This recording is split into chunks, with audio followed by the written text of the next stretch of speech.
What's up, Drop Pod listeners? You can check out new episodes of the Drop Podcast every Tuesday and Thursday, wherever you listen to podcasts. You can find all of our content on YouTube at the Drop Golf Podcast and on our socials. That's Instagram and Twitter at the Drop_pod. No matter how you consume us, like, subscribe, rate, review, all that good stuff. Follow and listen along. Today's episode is brought to you by All County Exteriors, your go-to for anything exterior home remodeling. Discover the excellence of All County Exteriors, a third-generation leader in premier exterior home remodeling, proudly celebrating over 40 years of success. While most remodeling companies last just 5 years, All County Exteriors has withstood the test of time, consistently delivering top-quality roofing, siding, windows, and doors. Their expertise extends from small repairs to large additions, serving homeowners and builders alike. More than just a construction company, All County Exteriors is deeply committed to community service, proudly supporting organizations such as the Make-A-Wish Foundation, the American Cancer Society, Roofs for Troops, and Parents of Autistic Children. If you have planned to do any exterior remodeling, call now for an instant 20% off savings on your next project. This is a limited time offer. Call now for a free, no obligation consultation. Just call 732-370-2780 or email them at info@allcountyonline.com. That's 732-370-2780 for All County Exteriors for all your remodeling needs.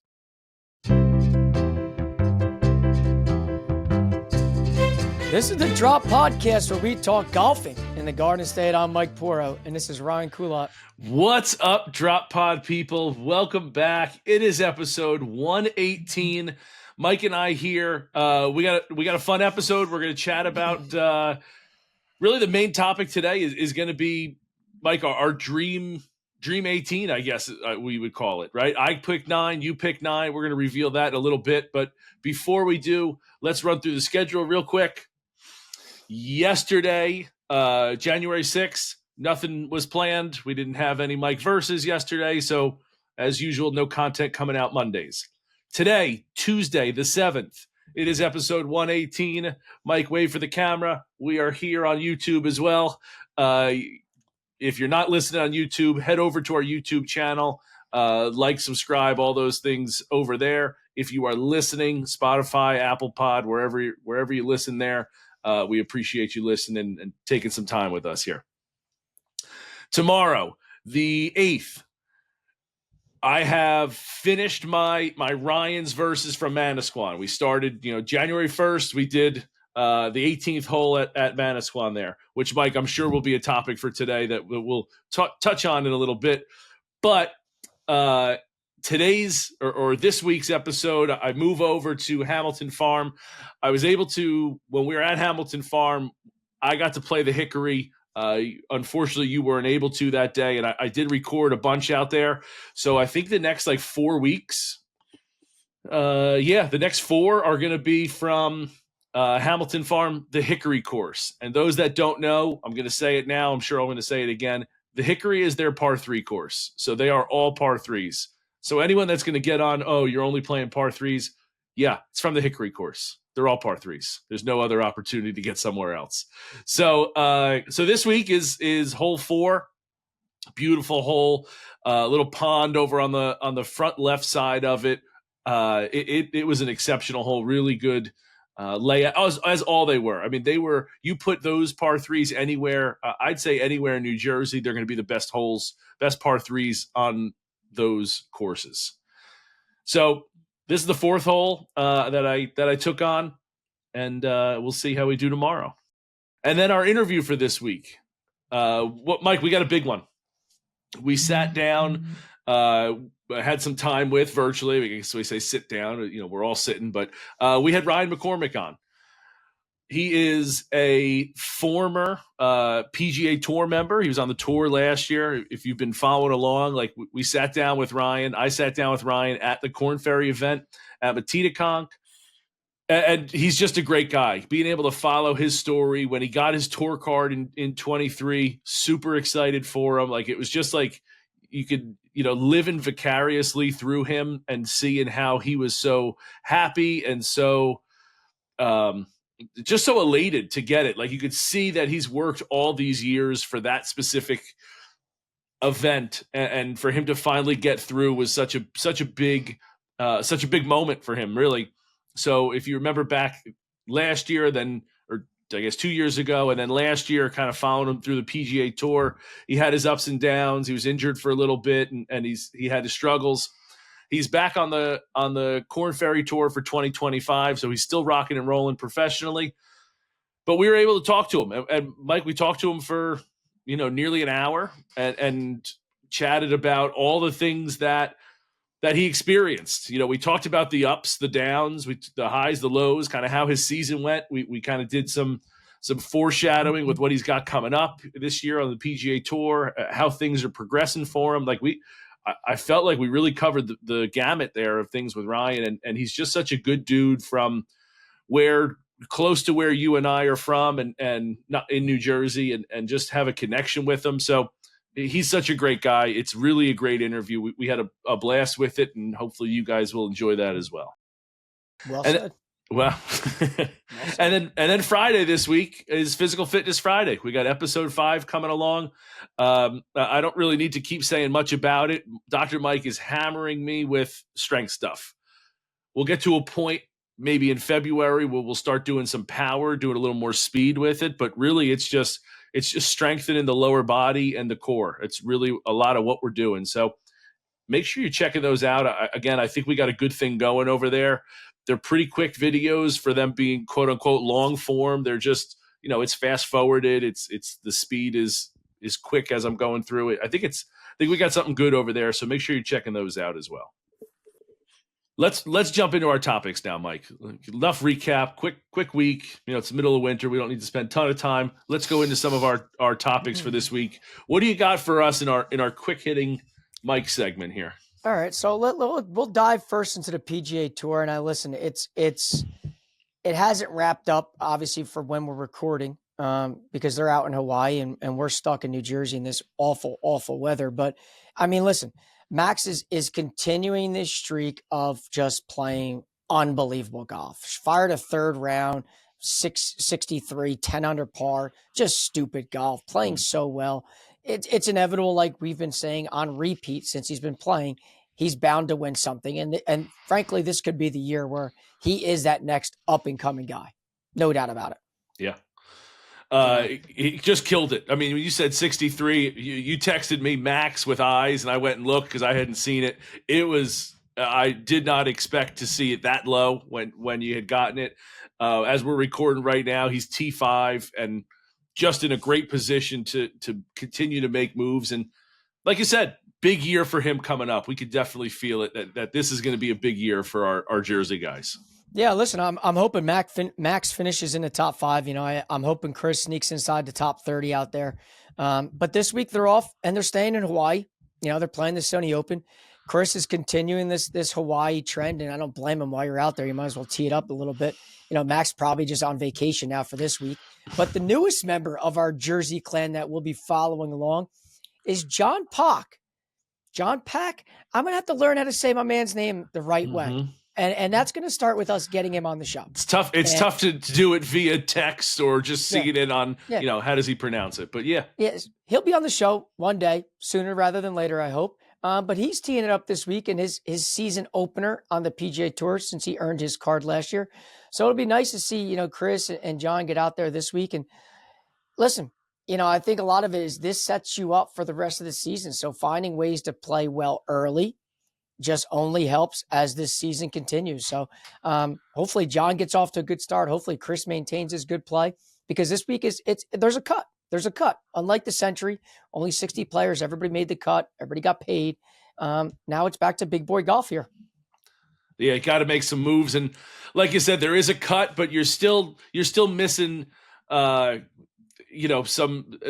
the bigger guys. Like this is a time to again get a good jump start on your season. Get up on some points lists. Get up in some money lists, and in an opportunity where really when they get into the swing of things and you get some of the bigger names and you get everybody back, it's a lot tougher. So this is a great opportunity.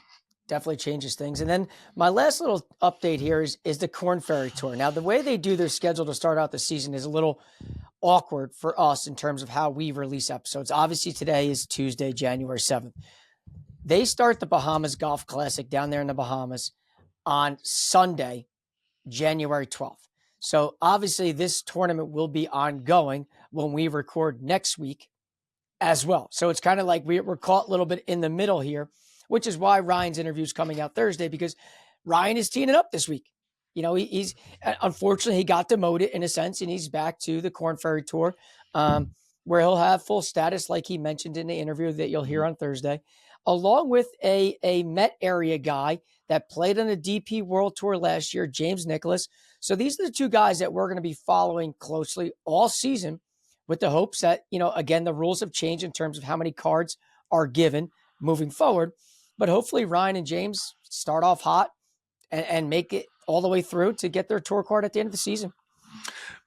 Mike, we haven't really dived that deep into the changes yet, but it used to be top 30. Now it's top 20.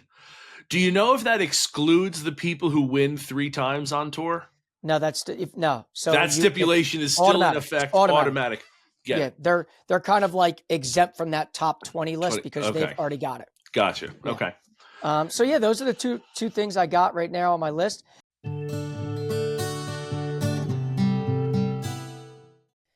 Are you looking for the perfect place to tee it up this season, or just looking for a great spot for casual comfort food, or the most picturesque backdrop for the wedding of your dreams? Then you need to visit Galloping Hill Golf Course in Kenilworth, New Jersey. Conveniently located in Union County, right off exit 138 on the Garden State Parkway, Galloping Hill has 18 holes of championship-level golf open all year round. They also offer a top 50 in the country learning center with 20 covered and heated stalls for the winter, in addition to a 9-hole course that is ranked in the top 10 of short courses in the entire country. Galloping Hill is more than just golf. The Hill Tavern Bar and Grill is a gastro pub with seasonal food and beer options updated regularly with amazing views of the golf course. And all this winter, kids eat for free, hosting over 150 golf outings and over 400 social events per year. Their catering team consistently wins awards each year from the Knot and Wedding Wire. Schedule a tour for your special event at the clubhouse at gallopinghill.com. It's all happening this year at Galloping Hill Golf Course. I do want to go back to last week. I know you said I had some homework to do. So I did some homework. You know, I know we talked about New Year's resolutions last week. And again, the way the calendar fell wasn't ideal for us. And I obviously had some personal New Year's resolutions that I made. But then I said, okay, let's flip it to the podcast. What are some things that I would like to bring to better this thing off? And I said, and I know this may not be surprising to you, but I want to be able to fully fly and operate a drone come the middle of the spring and summer, so we have even more, even better content for all our people that listen and follow along. I gotta move slightly here, Mike. I got the sun. The sun is directly. The blinds are closed, but somehow it's still sneaking into my eyes here. Mike, you have texted me that a number of times. I absolutely love that. I have tried the drone thing, and I'm not. It was an unsuccessful mission for me, as we had a crash landing, and it was just overwhelming, and I didn't come back to it. I do love that idea for you. Having that brings such a second element into what we're trying to do. If you look at, like, now we don't pump them out as often. We had our Jasna Polana video. If we look at that, and we were able to put drone footage in of you and I from high above, watching our shots, maybe even as I'm hitting, you're doing the drone and flying to it, or coming in low and going up high, like whatever we can do with it. But we've always said this is a 2-man operation. So whatever we can put is going to be beneficial and give our videos another dimension. But ultimately, getting to a point where, like, we're putting out more videos, and doing that is going to be a bigger a bigger ask, a bigger get. Like it's, but it can certainly enhance what we're putting together, no doubt. Yeah, listen, I'm not going to claim to be the best drone flyer. Yeah, best drone flyer that there is. But my goal is to make it competent enough that when people watch it, it's enjoyable. So my obsession is going to be for the next 3 months is going to be like, let's learn this. Let's dive into it. Let's not crash the thing. Let's not break the thing. And let's be able to get in an open field and fly it. Yeah. And that's going to be my New Year's resolution, to finding ways to enhance things in a way that I can. And I think that's what I'm looking to do heading forward. Love it. I'll go into mine a little bit, Mike. I think mine is a little simpler. Kind of the same as last year. I feel like this journey I've been on is a few years in the making, right? I was with Dr. Mike. First year we did this, was hurt, couldn't do it, and go back even further to COVID, like hurt my back playing golf when golf was the only thing you could do, right? So we've kind of been in this now, and last year, no injuries, successful golf season for me. I got better on the golf course, but I think I got better on the golf course because my body was in better, I'm going to say better shape, but not necessarily like, it's not like I lost weight, or it's not like it was more able to withstand, right? I want to continue that. I want to take another step in that right direction of continuing to work on the body. Yes, I would love to lose some weight and get in better shape in the traditional terms, but I want to have a healthy golf season. I want to be able to make it all the way through the golf season this year. Again, kind of the old, there's a series of movies, and I know you're not a movie guy, but to quote the coach in Major League, like, 1 time's an accident, 2 times is something, 3 times is a winning streak. I forget the exact quote, but like, let's get it a second year in a row to make sure that it wasn't an accident last year. So I want to continue to be healthy through the whole golf season, continue to play good golf. I want to get to a point where I feel like, and I've said this, like when my handicap drops down to an 8, right, I'm losing money. When it skyrockets up to a 12, I'm losing money, or I'm winning money. I feel like I should be right in about a 10, and I think that's a good spot for me, but I would like to see that get consistently lower, or maybe it's a self-confidence thing. Feel actually confident in my handicap being like an 8 and kind of right where it should be. But if you want like a tangible goal, I only broke 80 twice this year. The goal, if you remember last year, I had a goal of breaking 80, right? And I did it twice. I'd like to do it 3 times this year. That's a goal of mine. And you can't take 5. No, I think that's too much. I think 5 is too much. You can't go from 0 to 2, and you're doing all this work in the off season. You're doing all this stuff to prepare yourself. You can't say, I want to be a freaking 10. Your index is like 8 point something. You want to get down. We're not looking to play mid-90s. You want to be a 6 by the end of the year. But that's the problem is I think why I say I want to break. I don't think this is the summer to say I want to break 80 5-6 times. I think this is the summer to say I want to get rid of the 90s. Because while I did break 80 twice, I want to get rid of. I got a bunch of scores that were like I have a 94, I had a 91, I had a 93. Like getting rid of those, I think is more the goal than like shooting lower, if you know what I mean. Like, and I'd rather you reset the goal to say I want a scoring average of 80.0. Okay, well, 80.0 is not realistic. But I'm saying something like that rather than saying get rid of. I'd rather say give me a scoring average. Okay. And 81.5 is where I want my season-ending average to be. I don't know what your average was in 2024. That's a great question. And if you want to keep talking for a second while I pull up my gin, I can. I just think you're setting the bar too low. You're setting the bar too low, and these goals should be challenging yet attainable. And I think they're just too attainable, and there's no real challenge for you to say I want to go from 2 sub-80 scores to 3. Come on, you're better than that. You've improved way more than that. You're doing too much work to settle for 1 more spot. Like I'll pat you on the back if that's what you need right now. Like you got to go to 5. Put your head down. 5's not realistic. Again, you, like double you just said. Then double 2. Or give me a number on an average that you're going to shoot on an average basis. 82.5. There you go. Love that number for you. You're golfing at 82.5. And that index is going to be sub 8 if it's 82.5, to my point. Right. No, and I agree. But again, I don't think that it's by going. I think that this is the summer, or this is the year. This is like, it's not getting lower because I'm breaking 80 more often. It's going lower because I'm getting rid of my higher scores more often. That's what I mean. So, like, to your point, it's a combination. Yeah, I don't think it's, again, I don't think my game's in a spot where, like, I'm birdieing that many things. I'd like to be more consistent, right? So if you look at it maybe long term, right? This is the year where it's more consistent. It's more fairways, it's more 2 putts, moving on. And then and it's more of that, we're getting rid of the doubles and bogeys, and we're going with bogeys and pars. What was your scoring average last season? 84.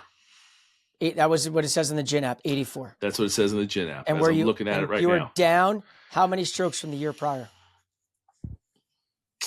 So for example, hold on. Let's see if I can do this. So, okay. So my 2024, so I was wrong.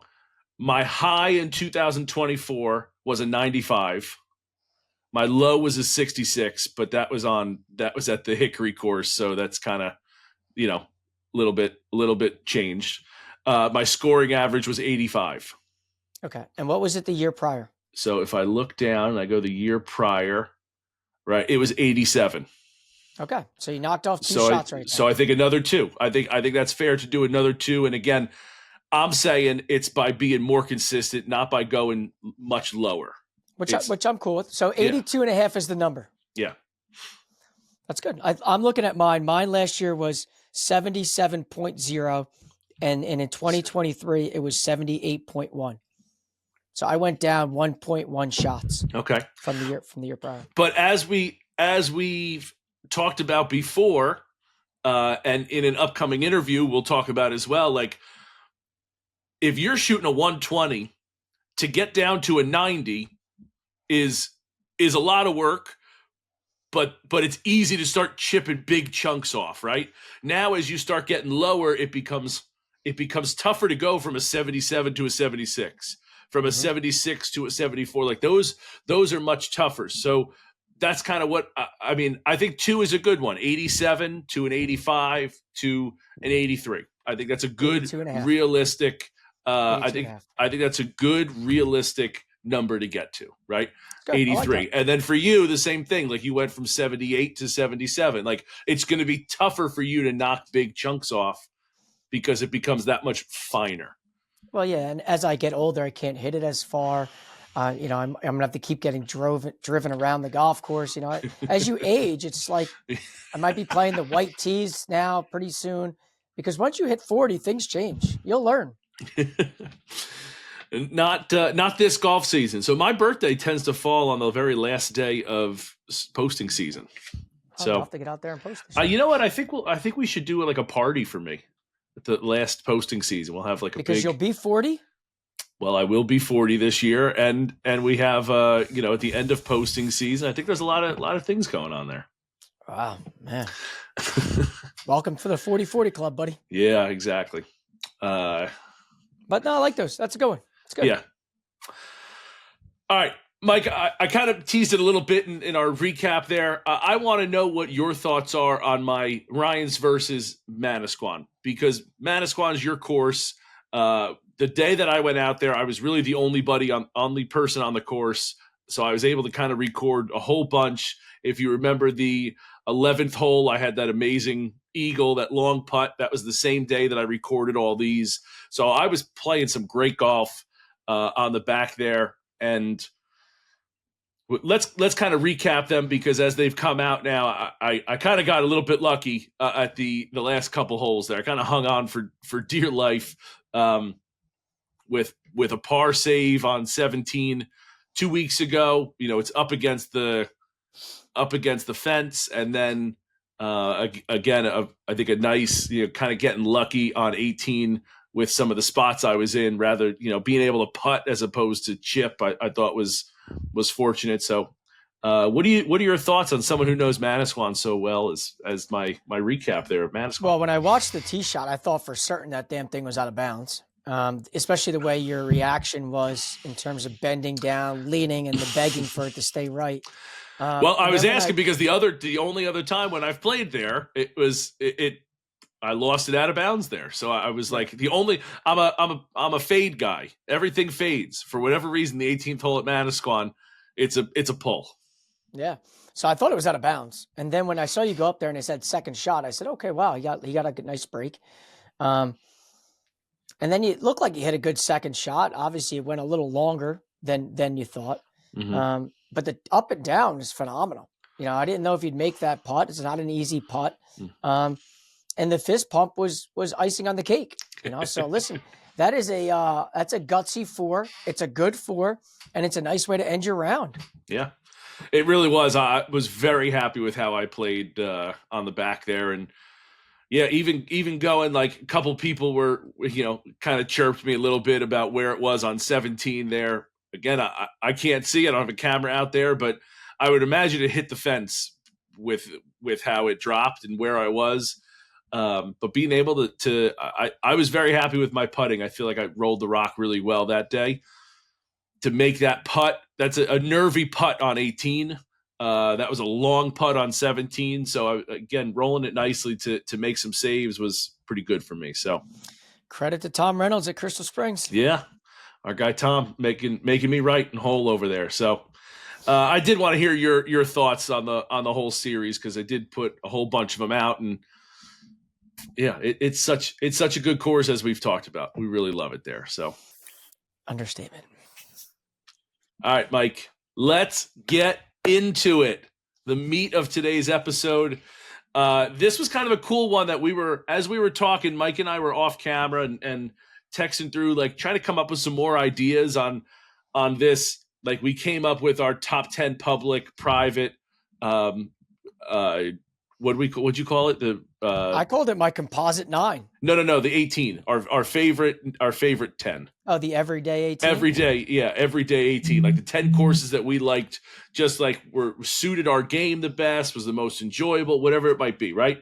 We came up with those, and I was like, Mike, let's try to keep this rolling a little bit. I know it's 2025, but let's talk a little bit more about, like, our experience in 2024, like the holes that we played, the courses we played. Let's keep going. So we had this idea, and Mike and I have not shared these with us. We got to preface that. I don't know what his 9 holes are. He doesn't know what mine are. We just said, let's look at our favorite holes from 2024. And we broke it down like this: 3 par 3s, 3 par 4s, 3 par 5s. That's 9 holes. So I came up with 9 holes. Mike came up with 9 holes. This is our kind of dream 18 holes, so to speak, of golf. And there might be some that overlap. Again, I don't know. We can always talk about other holes, Mike, that we might replace it with, but I can kind of defend my holes and give you a little bit of back and forth there. So there's a little bit that we can talk about there. So I don't. Let's not hold it anymore. Let's reveal our dream 18s here, and I think we need to break it down like this. I think we both share our par 3s, both share our par 4s, both share our par 5s. I actually put mine in a routing sense. Oh, I didn't go that far. Okay. So I took this very seriously. I did. This is probably one of the few things that I can say I sat down and drafted things out, took things out, put things in, deleted some things, added some things. I took this serious, and this is my composite 9. I have a routing course. I have reasons why I put each hole in this spot, and I have publics and I have privates. Okay. Micah, I'm at a loss. I love that you went above and beyond there. I do want to know this. How did you start? Like, how did you get the routing for it? Like, what made you, like, Give me the golf course architecture in you. How did? Well, listen, I, as I've gotten older in life, you get a little wiser, some wisdom is filtered down. And I kind of thought like, all right, when you play a golf course, you're not just playing 3 par 3s. Let's put these damn things in order and let's give it some reasoning. So if you want, I can just go 1 through 9 for you right now. Let's do that then. Cause I did not do that. So let's hear your routing. I think that's going to be more exciting. We're going to tee off on the very first hole here. It's a par 5. The 9th hole at Hamilton Farm on the Highlands course. The rolling terrain, the design, the backdrop, the clubhouse mansion on the right-hand side. Just an unbelievable starting hole. Nonetheless, a par 5. It's gettable. You can lay up. Tough green. That's my very first hole as we're teeing up on my Dream 9. I think it's a good starting hole, Mike. I love starting on a par 5. I think it gives you some risk reward there. Like, how you feeling? How is the range session? Maybe you just want to go like 3-wood off the tee. You're going to lay up. Maybe it's even like a long iron into a shorter iron into maybe the same club even, but like you can kind of warm up into it. Or I had a great range session. I'm going driver and we're sending this. We're going to start this round off the right way. I like it. Yep. So after we leave the first hole, we're heading over to the par 4 second, Ridgewood's hole 6 center course, 5 and dime. I just think that is just brilliant, that hole. And I have great success there. So I said, you know what? We might even just do the same thing in the Dream 9 as I did in the real 9. So I went Ridgewood, par 4, 5 and dime as my second hole of my Dream 9. 2 gettable holes, to start. Risk reward right off the bat. Yeah. And I love that. Mm-hmm. Then we're going to go to the par 3. 14th hole, Liberty National. You find me a better view that in the state of New Jersey, I frankly don't know. I could just sit there with a chair and just look at the skyline rather than the golf hole. But to me, after coming off 2 risk reward, par 5, par 4, you got a fun, great looking par 3 right after that. You got a deep bunker right in front, but you got a fair green that you can get it on, hold it, not too long, views in the background.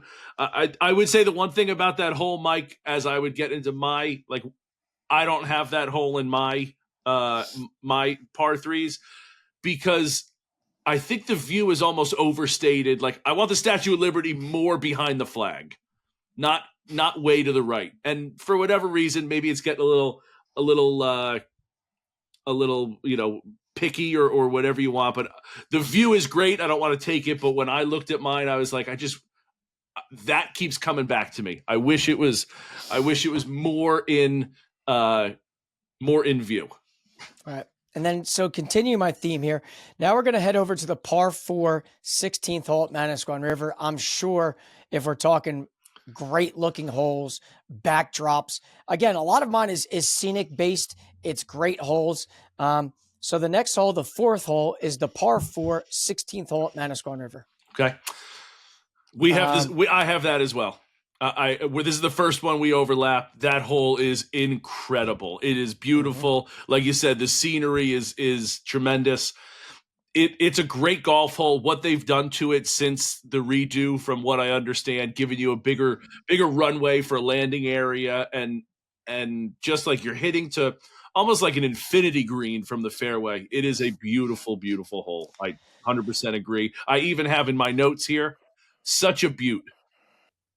All right, my 5th hole is the par 5 15th hole at Francis Byrne. Now, to me, again, it's not the longest par 5, but it kind of falls in this gettable risk-reward 9 that I've started to develop here. You got the first hole, you got the second hole. And again, 503 yards, not that long, but you do got some bunkers in play that you got to kind of maneuver around, whether it's your tee shot, whether you're laying up. Dogleg left kind of suits my eye as well. So I had that as my 5th hole on my 9. Mike, can I tell you, I have that not on my 9. It was probably the 4th par 5 on my list. And since we weren't doing multiples, that was a great hole. The risk reward, like you said, going over the bunker that's in the fairway to, do you want to attack it? Can you get it there? We talked a lot with Tim about what he liked and didn't like, what he wanted to do. And they were opposed to what each wanted to do on that hole. Great hole. Can't argue that hole. Very good par 5. Leads me to my 6th hole, the par 3 17th hole at Galloway. Again, listen, I'm a views guy. I'm an aesthetics guy. That skyline in the distance on a great par 3. That was my number 6 hole, Galloway National 17th. Beautiful hole. Again, I could have predicted that hole. one. I know you love that one. I can't hear you. Oh, can you hear me now? So we're back here from a quick little technical difficulty blip there. But Mike, I know that you're a big views guy. I would have bet that was on your list. I know how much you love that hole. Great hole. And you love Galloway. There was at least one hole there, from Galloway. So I would have bet that one, I think. So my 7th hole is a par 4, the 9th hole at Hidden Creek. Now, I know you don't know that golf course, but if you look through our Instagram pictures and the carousel that I put out there, you got the clubhouse right there on the 9th hole. You got a setting, a sitting, everything right there. People can sit out there and watch. I just thought coming in, that was a great hole. I kind of wish that was their 18th hole because I think it hit that well compared to the 18th hole that they actually have. So Hidden Creek, par 4, 9th hole is my 7th hole. Next on my list, the par 3, 11th hole at Plainfield. Now, if you remember, that was where Mr. Shankopotamus peeked his head out. And people know I'm not the biggest fan of Plainfield. I admit it, I'm not. But I think when you think about what they deem that as the shortest par 5 around, I got to experience that firsthand. I did. So I put that as my 8th hole, which is the par 3, 11th at Plainfield. Okay. Yeah.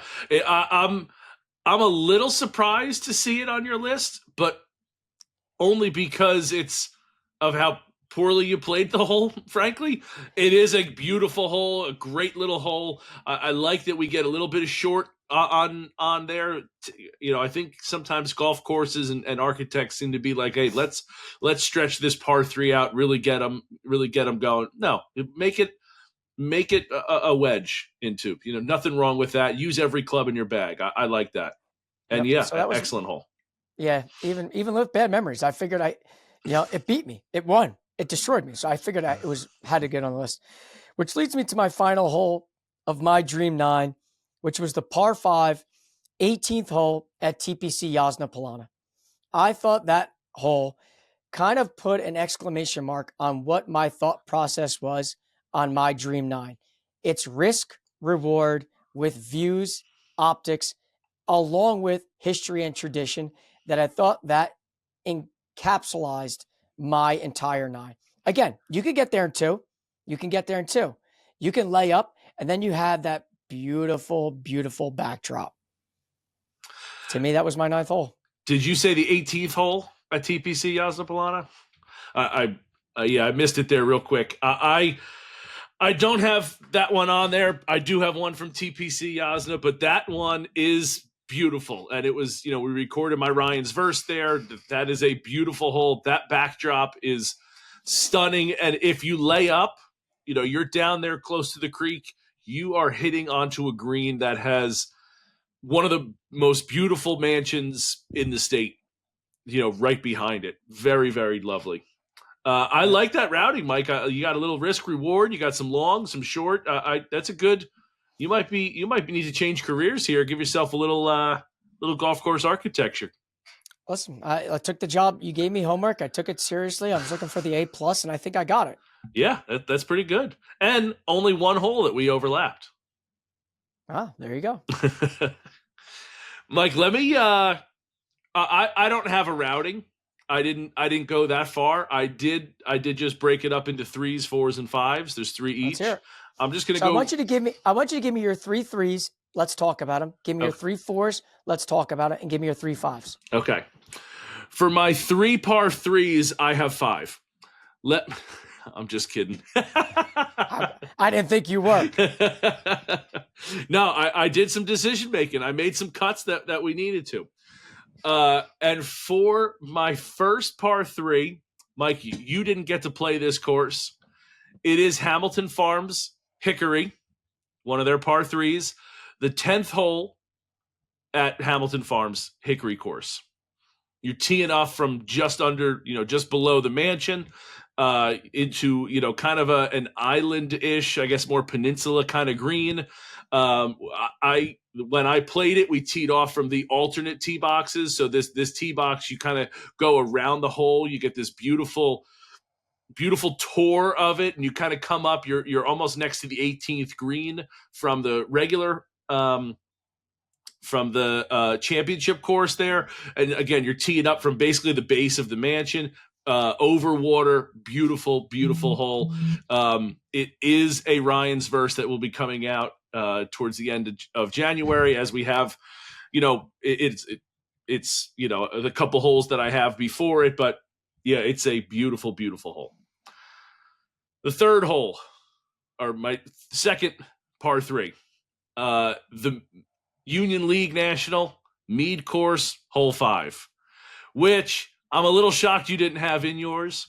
It's the beautiful hole that Evan Schiller has photographed numerous times. It's the steps that are on there. It is a beautiful hole. Again, little over water. You got to transverse a big green. And it has the steps of the tee boxes. Stunning hole. Yep. Yeah. And my last one. Go ahead. I'll have some things after this. Okay. And my last one, TPC Yazda Polana, hole 2.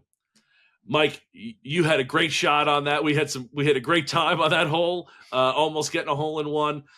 I loved a whole bunch of things about the hole. Like, I liked from the tee box, it kind of had a different teeing area, which you don't always see. Usually they're just in line, but as it was almost like a tomahawk steak. There was a couple tee boxes over here, and then as you went up, it was kind of off to the side, gave you a little different angle. I thought that was really cool. If you want to keep going with that, there was some beautiful bushes and rock work along it. It was just well kept, well manicured, and it was popping the day we played it. For whatever reason, it just really hit my eye. To the point when you're on the green and you look backwards, it is a beautiful teeing area. And I don't know if we played, maybe the steps are as beautiful, but it was a visually stunning hole. I absolutely love that hole, despite some people saying that that's a quirky hole that I've heard. Listen, it's a good list, and I can't wait to see the Ryan verse to get more of an idea on this Hickory course. So I can't really comment on it, but I will say this about the Union League. I thought about it. I did, because when I didn't have a single hole from Union League, and there's 27 out there, and I probably could have picked really any one of them. But I think, to your point, the par 3s are hard. There's a lot of good par 3s out there. They are. There's a lot of them. So I kind of teetered on the line. So putting yours in there to make our Dream 18, I'm glad you did it, because at least I get to play it. And then the other one, the TPC Yazda Polana, if not for anything, it will always have a great memory for us. Yeah. And I think the reaction that you captured on tape, the thing that we put out from that day, looking back from the green up at that tee box, I don't even know how you could argue that. So to me, I do wish they would cut the branches there on the right side so my hook doesn't clip them. But nonetheless, I thought it was a great hole. And those are 3 good par 3s. They really are. And Mike, I think the par 3s were the toughest, because as we've talked, par 3s tend to be the best holes, or the most talked about holes, because it's right in front of you, right? You don't have to go far away. Everything's within the whole quote unquote amphitheater of the hole is within 200 yards, let's say. Like, it's right there. It's one shot. It's hitting it. Whereas like a par 5, you're hitting a drive. Maybe you're going for it, but it's such a bigger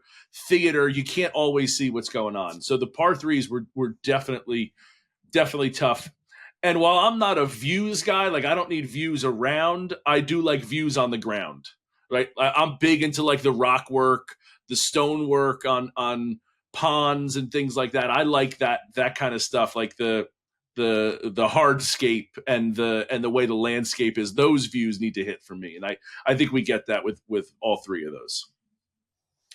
My next 3 holes are par 4s. And as I said, we'll run through them and we'll talk about them. Manasquan River, hole 16, we already kind of talked about. It was on yours, it's on mine. I think that shows how good that hole is. It is an absolute gem of a golf hole. And it, I mean, on a property that has a lot of good holes, it might be the best. Absolutely love that hole. Another par 4 I had, Liberty National, hole 18. I don't know how you can't have it on there. It has so much. It's got Lady Liberty off to the distance. It's got the New York skyline right, is basically on top of you because you're going towards it. It's got the water. It's got the clubhouse. It has out of bounds right, fescue left. The bunkers are perfectly placed if you want like the like golf course architecture for it. It is a beautiful hole. And then not to mention thinking about like the grandstands being up there. It's got kind of like a little bowl-ish kind of green that you're kind of hitting into. It is a great looking and beautiful golf hole. And then my last par 4 is hole 9 at Plainfield. That's a good one. Again, I don't know how the routing is. That is an 18 because it goes right into the middle of the clubhouse. It's a good risk reward kind of hole. Like, do you want to get aggressive and have like a little flip wedge into it? Or do you want to, and try to transverse an enormous bunker? Or do you want to lay back, not bring the bunker into play, but then you have a much longer uphill shot that the green can be, fairly narrow depending on where the pin is located. And not to mention, you could have someone eating or having a drink 10 feet off the back of the green there. So again, a lot of pressure could be on that second shot. Yeah, I don't think I need to comment on Manasquan Rivers. Obviously, we both speak very highly of that hole. But listen, those 2 par 4s are good ones. Plainfield, I forgot about. I can't lie, I forgot about that 9th hole because the 11th hole did me in so dirty, so it's all stands out. But that 9th hole, to your point again, I wish that was the 18th hole as well. I do. Great backdrop, great hole. And beautiful. That green clubhouse is beautiful. Yeah, it's not like, some clubhouses like are like, I don't particularly love the clubhouse at Liberty National, right? Like it's very modern looking. It's very like sleek looking. I prefer like the Baltusrol, the Ridgewood, like the Golden Age, like that, whatever that architecture feature is called. But still, I have the 18th hole there because going into it is a beautiful building, beautiful clubhouse. It sits nicely against the skyline, all beautiful. But the way that it is at Plainfield, that's an old school building. That is stunningly beautiful to me. 3 great par 4s. All right. Now let's go to the par 5s. Mike, I had a harder time with the par 3s. The second toughest was the par 5s. And then the par 4s, I think since there's so many of them, you think about like, okay, what stands out? Oh yeah. And you can kind of pick it out. They're a little quicker to do, I felt like, because there's so many that when something stands out, it makes an imprint, right? But par 3s do that naturally and par 5s do that naturally. So it's tougher to kind of filter through them a little bit. So my 3 par 5s, the 16th hole at Galloway. Now, it's a beautiful hole. It's got risk reward because you can hit it down. And are you going to try to go for the green in 2? Are you going to try to like how your shot shape is? You got to avoid the water. That pond that's there is supposed to be in the shape of New Jersey, so that's kind of a cool little feature to it as well. I did also play the hole very well, which kind of helps that cause. But I think that's a beautiful, beautiful hole. And in the scheme of things here, I wanted to get a hole from some beautiful courses and make sure that there was something on for each course. And I like this hole. Again, views don't matter to me. I like this hole better than I like 17, better than I like 18. And that said, while I was thinking about this, I think Galloway has the best 3 finishing holes in New Jersey. 16, 17, 18 were as good. I kind of have that as a little side note on my thing here because as I was thinking about it, I go, man, those are 3 really good holes there. But I digress. My second par 5 is at Ballyowen, the 17th hole. I think you gotta hit over the street. Teeing up from across the road there, I think is a cool little feature. It's well bunkered. The mounds kind of make it like you're in like a little kind of like fescue oasis, I guess. I don't know how but you felt like you were walking down the fairway, and it's like, wow, this is like, where am I in the world? It was a really cool feeling. Again, it's well architecture because you got to watch out. You got to transverse a series of bunkers along the way, dogleg left to a green that's well bunkered. That is just a tough hole, and again, a really great hole. And again, can't not have something from Ballyowen on there because I think it's a good one. And my last one, as far as my par 5 goes, Ridgewood West Course, hole 4. It's the composite. When they play the championship there, the composite hole 13. It's the one that's got the replica of Hell's Half Acre. You kind of got to, you got to go over a whole bunch of, what is it, 20, 30 yards of fescue and gnarly grass to get onto, again, a green that has a ton of stuff around it. It is an awesome hole. Really love it. Really love that hole. Listen, I'm actually, those are 3 I probably never would have guessed. I would not have guessed from you. I kind of didn't know which route you were going to take.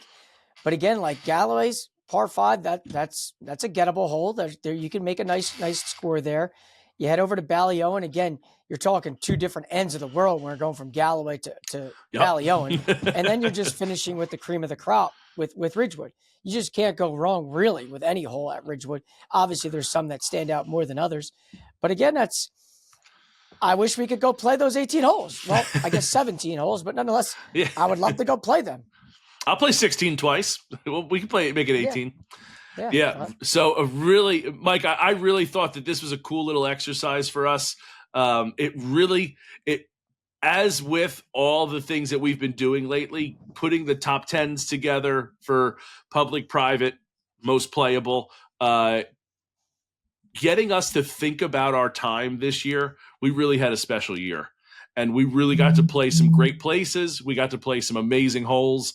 It was really, we were very, very fortunate this year. But that was really cool. It was a lot of fun to think about that. That was pretty neat.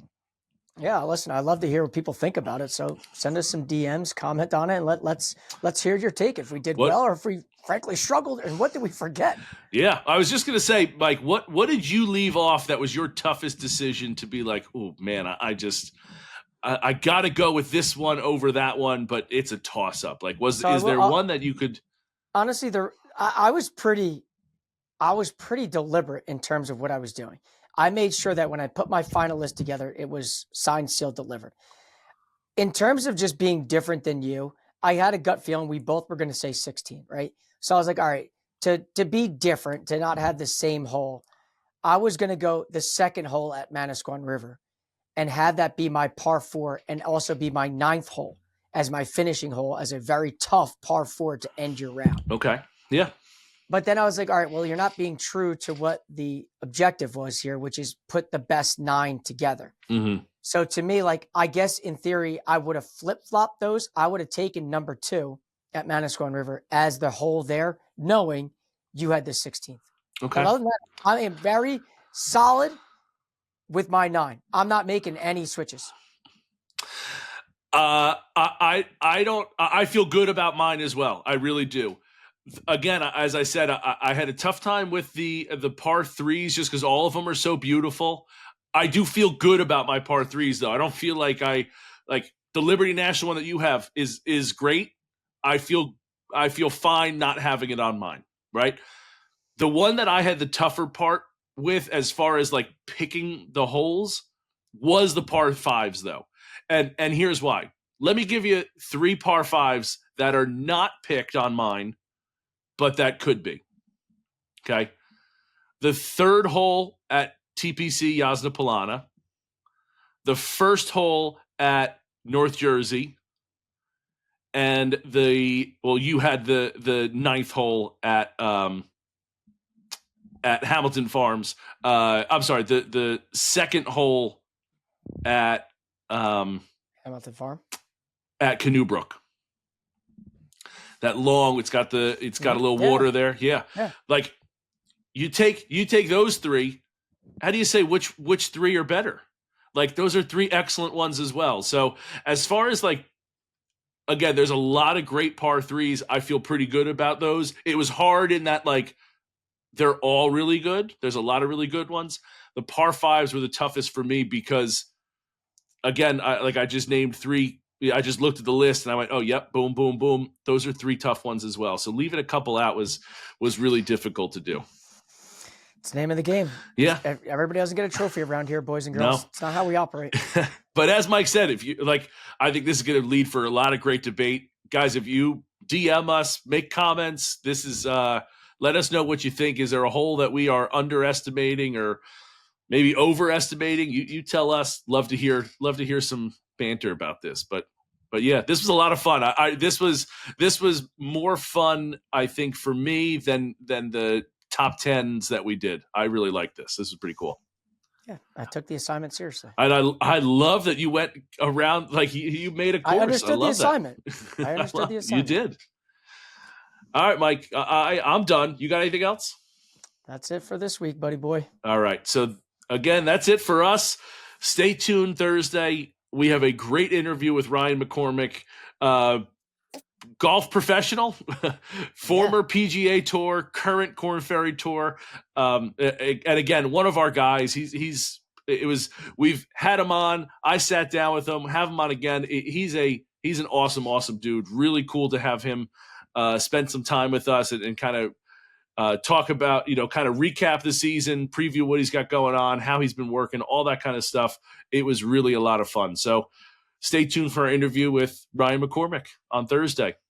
Till then, cheers.